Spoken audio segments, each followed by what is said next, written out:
Good morning and welcome to the Dean's Forum at St. John's Cathedral in Denver, Colorado. I'm Richard Lawson, the Dean. Our guest this morning is the Reverend Mike Angell. Mike is the rector of Holy Communion Episcopal Church in St. Louis, Missouri.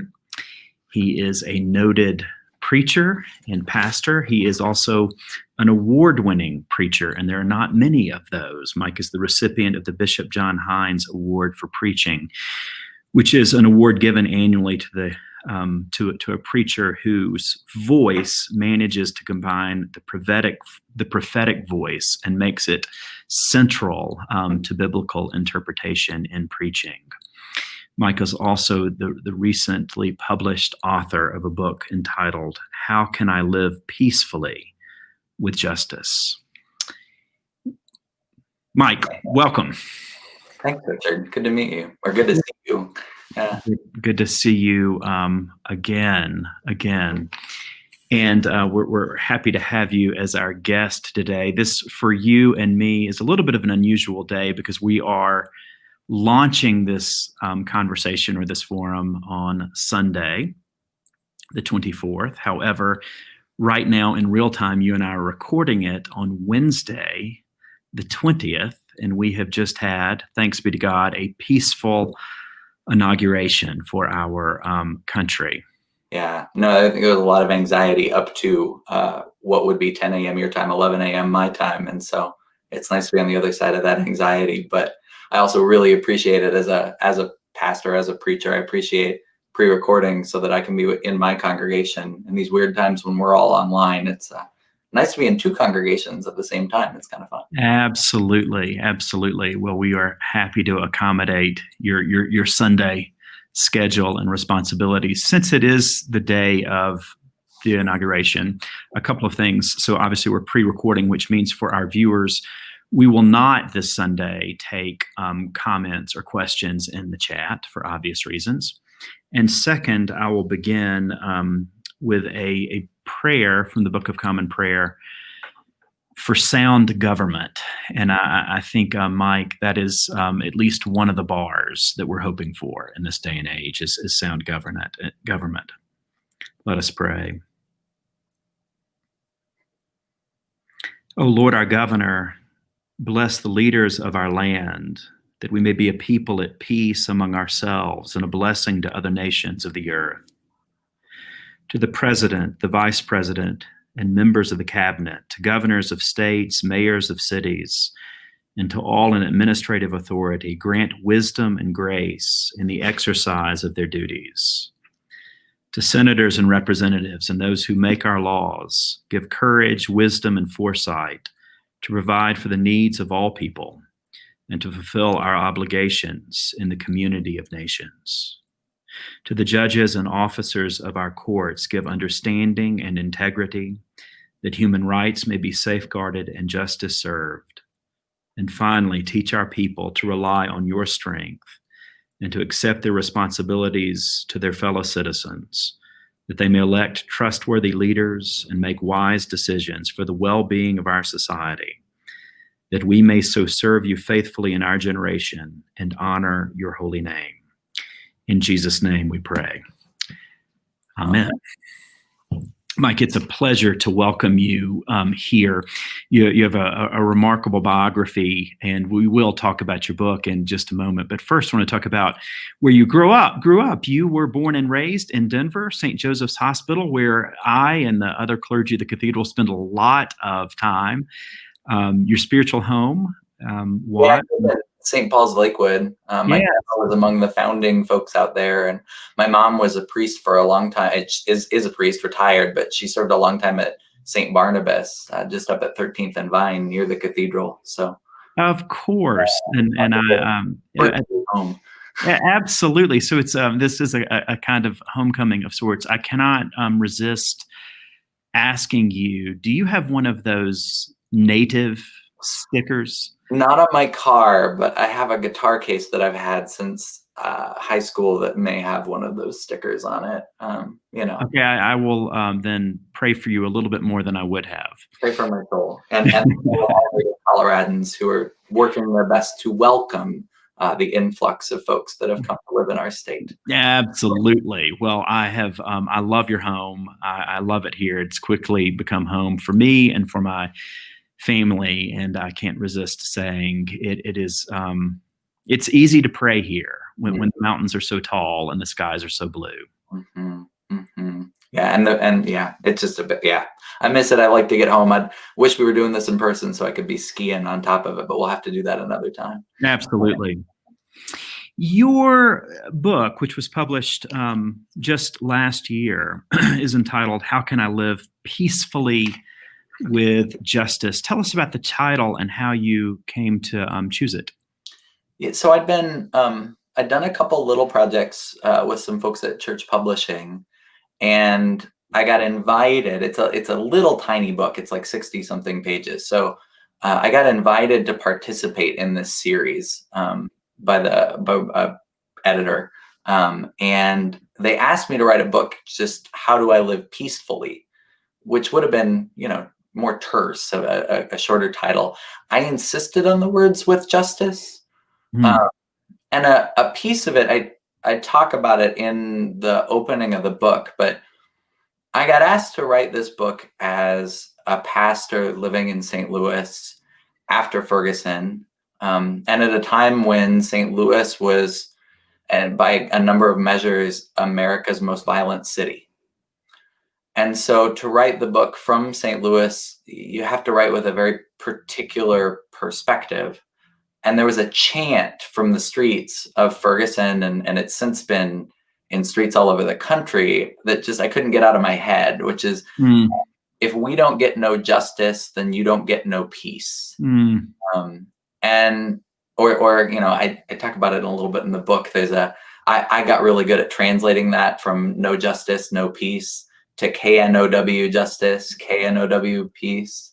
But that also got a little problematic, which we could talk some more about. But I, it's a biblical teaching. I mean, my undergraduate theology professors would want me to say it's a biblical idea that you can't have peace without justice. So I couldn't really write a book about peace without the word justice in the middle of the title. I also know from a conversation with you earlier that there's a personal side to that title that even connects back to your roots in Colorado. Do you mind speaking to that? Yeah, so that's yeah, thanks for the reminder on that.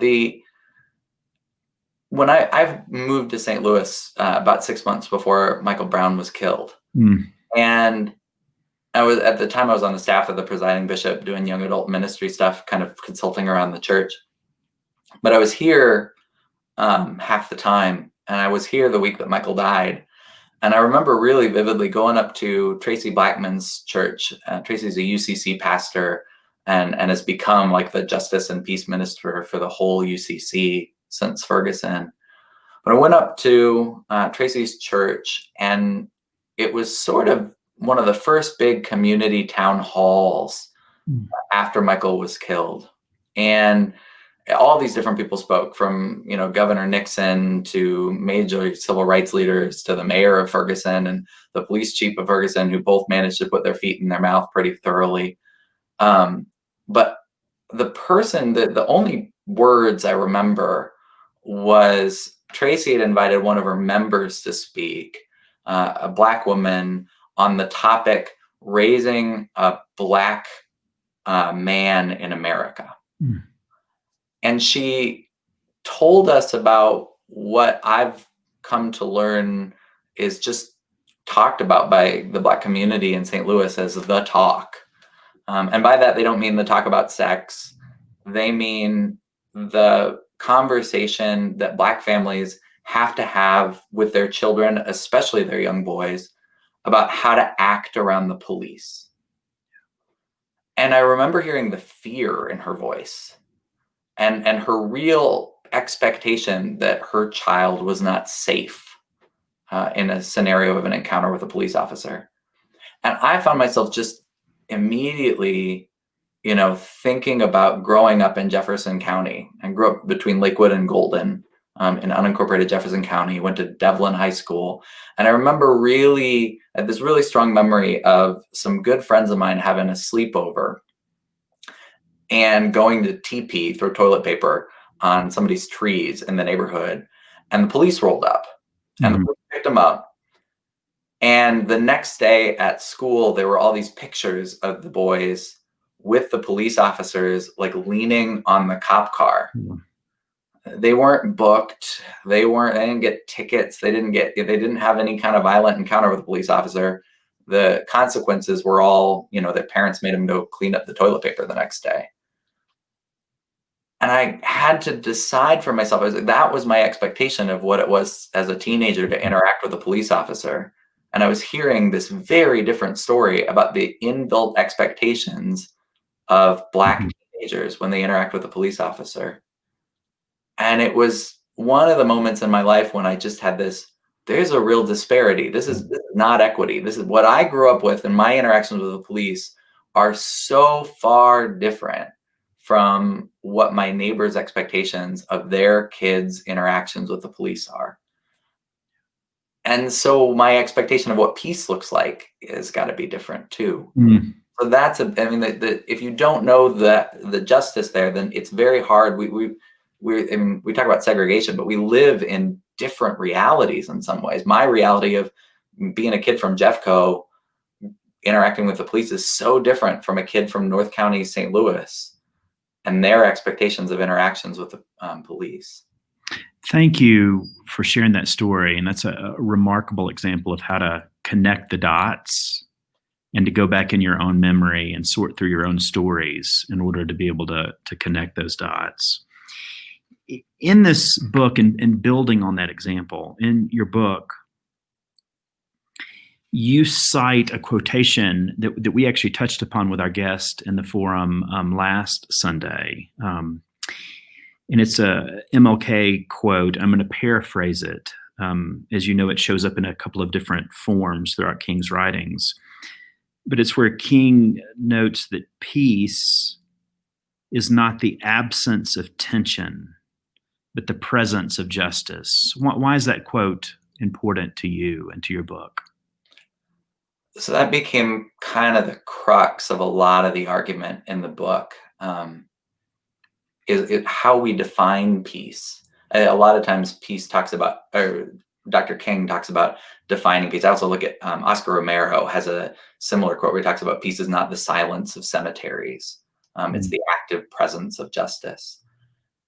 I was impressed. I went and listened to the forum last week, and I was impressed, Richard, that you actually, in quoting it, it's in a number of places, but he talks about it in the letter from the Birmingham jail, Mm-hmm. which I've heard so many Episcopal clergy cite and reference, not realizing that it was addressed to the Episcopal Bishop of Alabama. And to hear you notice that in your conversation with Dr. Mehta, I was really glad to hear. But I think Dr. King is pointing something very important out.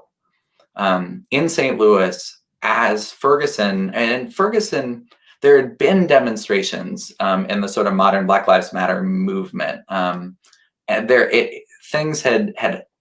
been street demonstrations, but when Michael Brown was killed, St. Louis became, I like to say, where America started having a nationwide conversation about racial inequity again. And to live in St. Louis at the time, we're a very segregated city. Mm-hmm. And I heard a number of white leaders, including leaders of white congregations, talking about how we needed peace in the streets. We needed everything to be peaceful and to calm down, and the demonstrations needed to stop, which is literally what the Bishop of Alabama was telling Dr. King in 1960s. And King's response is, your definition of peace isn't my definition of peace. Mm-hmm. And it's not a negative definition. It's not just things quieting down. The second piece of that chant, the piece that made it hard to preach KNOW justice, KNOW peace, was that in St. Louis, they started adding no justice, no peace, no racist police. Mm. that's much harder to preach. Hmm. But it's this reality of, often I think there are calls for peace that don't understand that without justice, there can't be peace. Yeah. At the end of the book, I hit the prophet. Oh, I'm not going to get the prophet right. Peace, peace, when there is no peace. This is. I'm embarrassed that I can't get the prophet exactly right. Oh, Jeremiah. So Mhm. Jeremiah says, everyone is greedy for unjust gain, from prophet to priest. Everyone deals falsely. They have treated the wound of my people carelessly, saying, peace, peace, when there is no peace. I think for Dr. King and for the folks I know in St. Louis, you can't define peace negatively. Yeah. It's not actually peace. Yeah. Really, really well said. Um, Two things just quickly from me. One is, I think that what you just said relates perhaps to why some people do get confused. I'm thinking here of white people who think, oh, I don't have sort of racist feelings.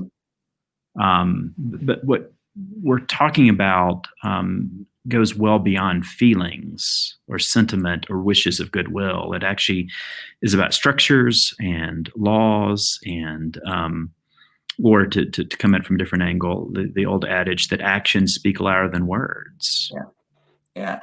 I mean, like that gets you into the de jure and de facto, Mm-hmm. in terms of the treatment that people can expect. Mm-hmm. How laws are enforced is a big piece of it. But I do think that, I said it in my sermon last Sunday.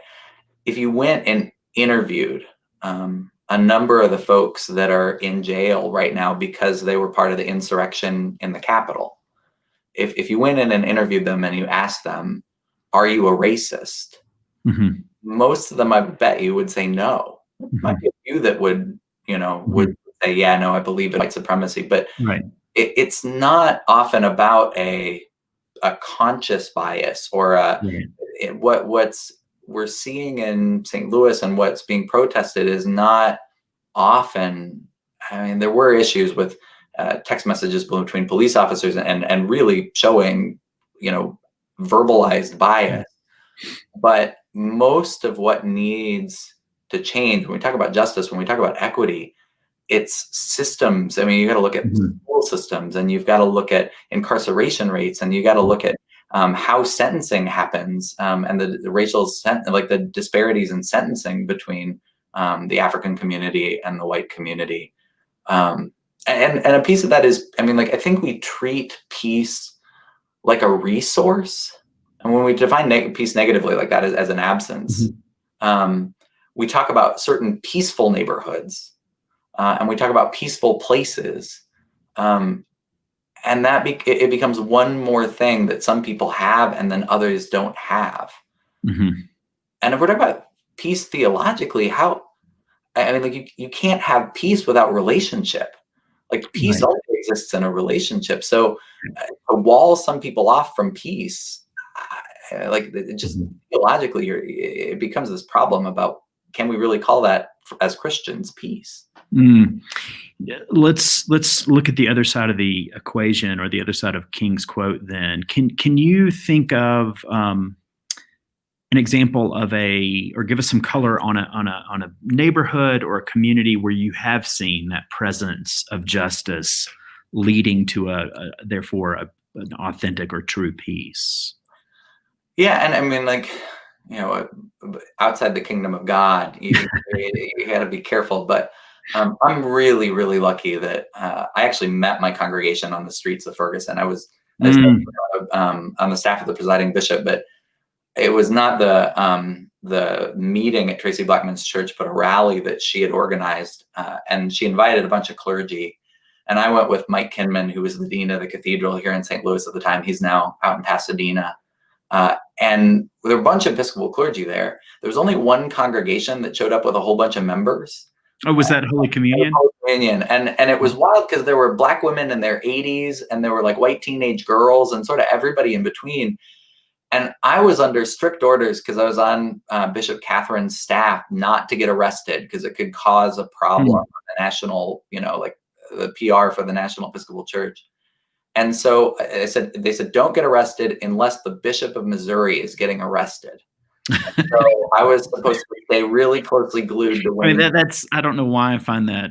Yeah, it's very Episcopalian, right? Like only get arrested if the bishop's getting arrested. So I found myself I was staying with Wayne Smith under orders, and I leaned over to the bishop and I said, tell me about that congregation.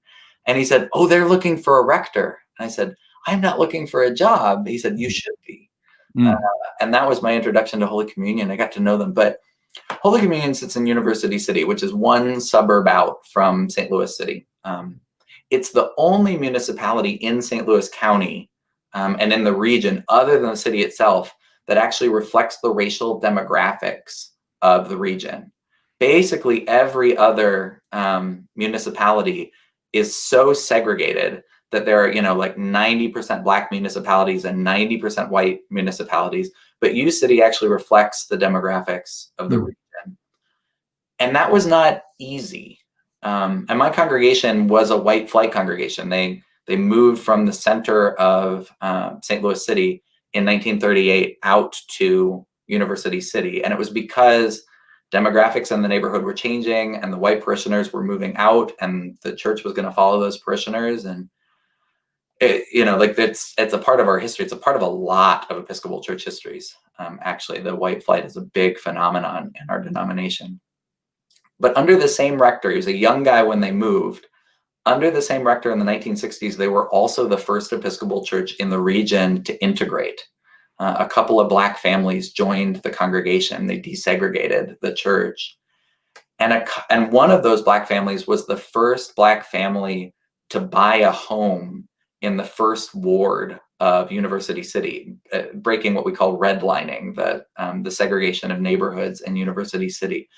So Holy Communion became this place, and they had to be really intentional about it. And a number of those members, thank God, are still around and telling their stories and talk about what it was to embrace one another when, the rest of the congregation may not have been openly hostile, but it was at least suspicious about this idea. But they took the courage and they built this, and I would put it up as one of the most diverse Episcopal churches, at least that I know of. Our membership is somewhere between 30 and 40% African American, about 50% white, and then the differential is people that identify as biracial or Asian or Latino or other people of color, and that's pretty rare. So. And they've worked on things like education and equality, and they've worked on, and we're the hub in the diocese a lot of times for conversations on anti-racism, and they've been activists for a long time. But it's kind of amazing to see they've been doing this for long enough that there are adults in my congregation that grew up as teens in the congregation. And they talk about leaving University City, and particularly at the time, the 60s, 70s, 80s, University City High School is also one of the most integrated high schools in the country.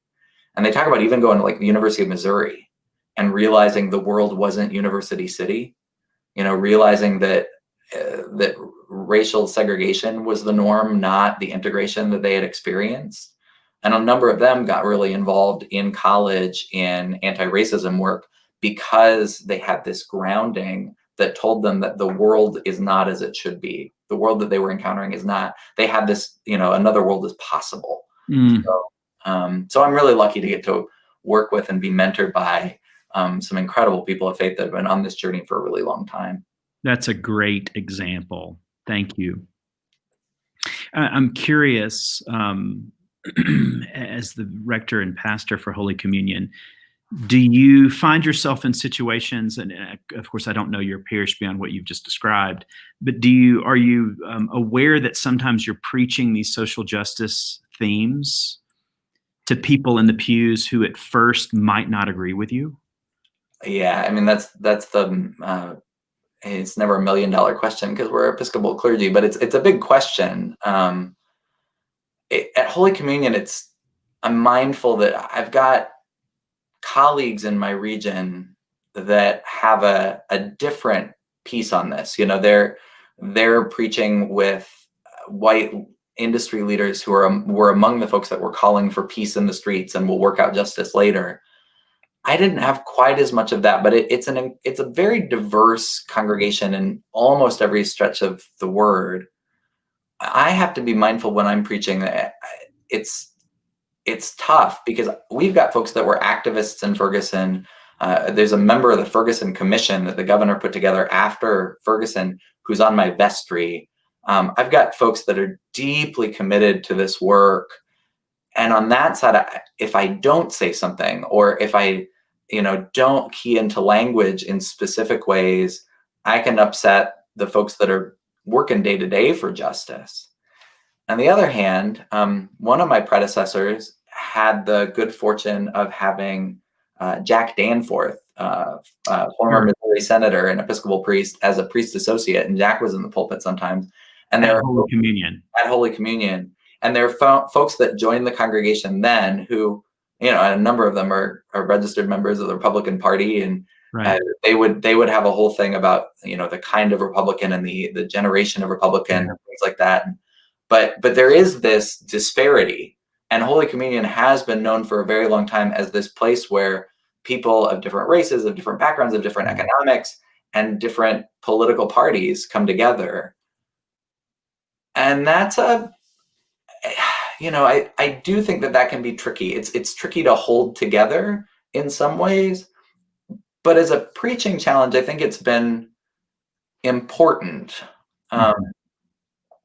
Because I think in some ways our job as preachers, particularly in as partisan of an environment as, and partisan, I don't even know if partisan's quite the word anymore. It's just so divided. Yeah, whatever's on the other side of partisan. Yeah.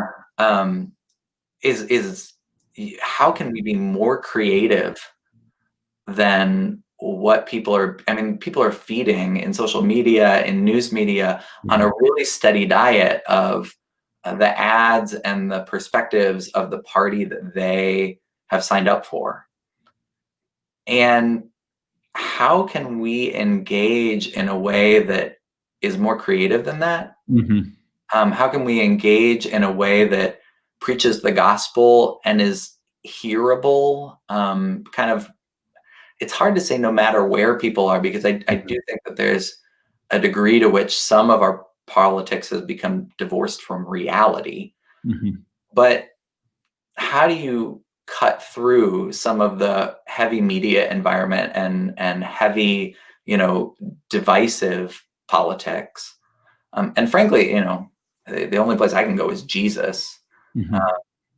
The story that I've been sitting on for a few years now, and probably really since I came to Holy Communion, it's in all of the synoptic gospels, but it's the story where, and they get presented as different groups. I think Matthew is a little meaner, but these religious authorities and lawyers come up to Jesus, and they want to trap him. It says in the text, and they ask him about taxes. Sure. And Jesus is, if he answers with either party line, he is done. Right? They're trying to get him to say it's not okay to pay taxes, because if he does that, then he's a seditionist, and they can arrest him and take him to the Roman governor. Or if he says, yeah, pay your taxes, then he's not a good teacher of the Jewish law, because he's an accommodationist. And so he's stuck in this dilemma. There's two horns. And so what does Jesus do but tell them to pull the coin out of their pockets and look at whose faces on it, which of course is this, you're not allowed to have a graven image in your pocket as a good Jew. And then he says, give to Caesar what is Caesar's, give to God's what is God's. And of course the answer is everything is God's. Yeah. But Jesus doesn't, it's not, trying to find some, and this is making me sound like a bad Anglican, but it's not about trying to find some middle way. It's not about trying to find some bipartisan or some, Jesus is taking it to a whole other level. Yeah. And that for me has become, it's good if Jesus is as a bar for your preaching, because then you realize that you have to be humble and you're never going to reach it. But I do think that has become the challenge, is how in the midst of all of this divisive political rhetoric, how Mhm. can the gospel be played in a tune that everybody can hear and start tapping their feet? Yeah, I think that's just beautifully put, Mike. And I agree. I think that I think one thing that reveals the poverty of our political and religious imaginations right now is the fact that we don't always remember that when it comes to Jesus, no one's in first place or second place. No one hears that gospel reading on a Sunday and says, "Praise to you, Lord Christ," and sits down in a position of, "Well, I'm glad I'm getting that one right." Mm, Jesus is both comforting and uncomfortable for all of us. yeah. And the moment we forget that, our soul is not in the right place, don't you think? Yeah, my first rector used to say every sermon ought to give everybody some comfort and ought to give everybody a cheek to cheek moment. That Yeah. is to say, when they have to scoot from one cheek to the other, because they're a little bit uncomfortable in the pew. And I thought that was, I'm sure he stole that from somebody else, but I thought that was a good image. You ought to be comforted and hear the good news Yeah. of Christ's love for you, but you also ought to be confronted a little bit. And that should be true across the political aisles. Oh, So, sure. yeah. Sure. No, for sure. And I think, especially in light of the baptismal covenant, people of goodwill across the political spectrum are called to go on this journey with Christ, Mhm. and to live Christ-like lives wherever they are and however they can. And no one, in light of eternity, no one's ahead. Um, Yeah. and in light of eternity, if some of our theologians are to be believed, and I think they are, that even eternity itself is this ongoing journey, just Mhm. deeper and deeper into the presence of God, more and more interesting, more and more just, more and more loving, and deeper and deeper into our relationship with our neighbor. Even eternity has that journey motif. It's that other parable of Jesus too, about the two different perspectives of the folks that go up to pray, and the one guy goes up and says, "Oh Yeah, Lord, I'm so glad that I'm not like these other people, and I've got my stuff together."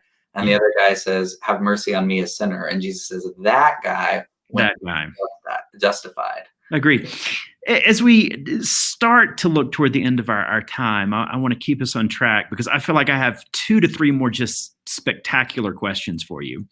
Um, in part because we've talked about them and I love your answers, so I have some idea of what you're about to say. Let's talk for a minute just about how you imagine God in relation to justice.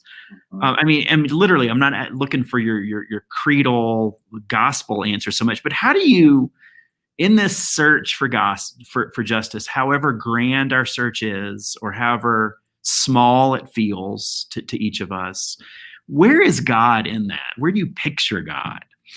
Yeah, so I think for me, I when we talked a little bit earlier, I liked your God is the source, right? Like that's a lovely, and that's a very, it starts where the Bible does at the beginning. Yeah. But and that's definitely part of it for me. But for me, I think a lot of my most profound moments of kind of spiritual, and we're in epiphany, so spiritual epiphany, Yeah. right? Uncovering has happened in the midst of cross cultural encounter. Mhm. That something about getting out of spaces where I'm comfortable forces me to be open in ways that is uncomfortable, but also makes room for the holy. And for a lot of that for me has been down in Central America, and specifically El Salvador. There's a chapter about El Salvador in the book, and a nonprofit that I've had the good fortune to get to work with some. But on one of my trips to El Salvador, I remember this story that got told by a Jesuit priest about after Saint Oscar Romero, Blessed Oscar Romero, was killed. And Oscar Romero, of course, the Archbishop of El Salvador, who is martyred as he was a voice for the poor and a voice against corruption in the government there. And he's assassinated by the regime. And this Jesuit talked about, it happened just a little before Holy Week. And this Jesuit talked about going to, in the Easter season, a little village church, and in very good Jesuit style in this little church, the sermon was sort of a dialogue with the congregation. Mm. And he said that in the midst of the conversation, this older woman stood up and said, when Oscar Romero was killed, at first she felt devastated because this man and he was known in the country as the voice of the voiceless. So this man who had been her voice, the voice had gone out. And then she said, but in recent days, I've been feeling like Oscar Romero is back, is resurrected. Romero said before he died, if they kill me, I will be resurrected Mm. in the Salvadoran people. And she said, I've been feeling that promise.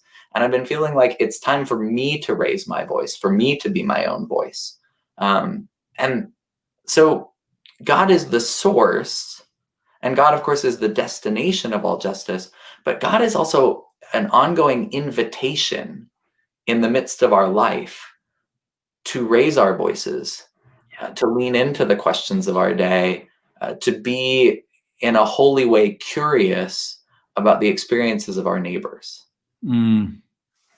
That's just an inspiring story. And as you know, one of the biblical images or metaphors for God is breath, is voice, and all that comes with that, even the music. So really a stunning image. And I also love the idea, that God is that close, is that involved Yeah. in that woman's voice, and by extension, all of ours. And how much it's closer to us than our breath. Yeah. The Merton quote. Yeah. And where, as we imagine God being that just, do you think much about the place of forgiveness in relation to justice? Yeah, I mean, as Desmond Tutu is another person I lean on a lot, but has written whole books on forgiveness. His title, No Future Without Forgiveness. But I've come to think, and I've heard some, and I don't have an it's something that I'd love to see the church imagine what this could look like. But there's been calls for a truth and reconciliation commission, like what happened in South Africa around apartheid, in terms of our, the state of our policing, the state of all of the racial inequities going back 400 years to the foundation of slavery in the United States. But I think that part of what is so hard is that without forgiveness, there is no movement. And I felt it. I mean, I told you that story about being in Tracy Blackman's church, but I felt it in myself. That moment was the first moment for me that questions of equity and policing were sort of allowed into my consciousness. And some of that has to do with, I talk about that a little bit in the book.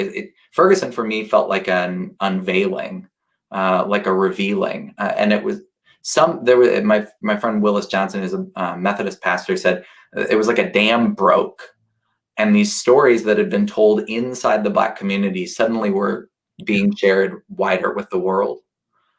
But in my own response to that, I felt in myself, given where I grew up, given my experience of policing, this resistance. And I've got friends from high school that are police officers in Colorado State Patrollers and things. And I felt in myself this sense of like, that's not my experience of the police. That's not the folks I know. That's not the folks I love. That's not who I grew up with. Of course, they're not a bunch of racists. And I could very easily go there. That was one of the internal reactions that was very present for me. And I realized I had this choice of either saying, yeah, that I know what the truth is. I know the whole picture, and just shut it down. Or I could try to be open and hear this other experience and say like, yeah, that also, how do I put your truth alongside my truth, and how do I deal with these inequities? We like a lot of Episcopal churches, Holy Communion hosts a lot of 12-step groups. I like to say we got a lot of folks on the pews that are a big part of their spirituality is the 12 steps Yeah. of Alcoholics Anonymous and all of the other recovery groups.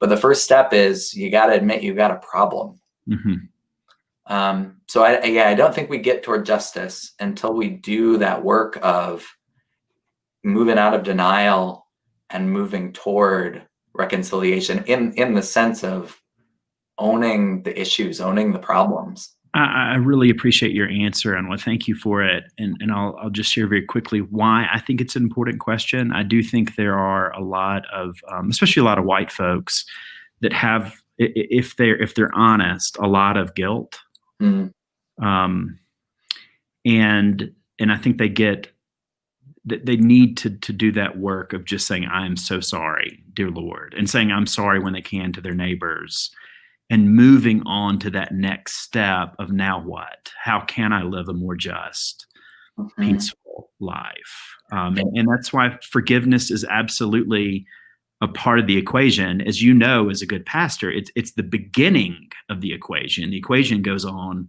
all the way to heaven itself. You don't stop once you're forgiven. You actually begin once you're forgiven. Mhm.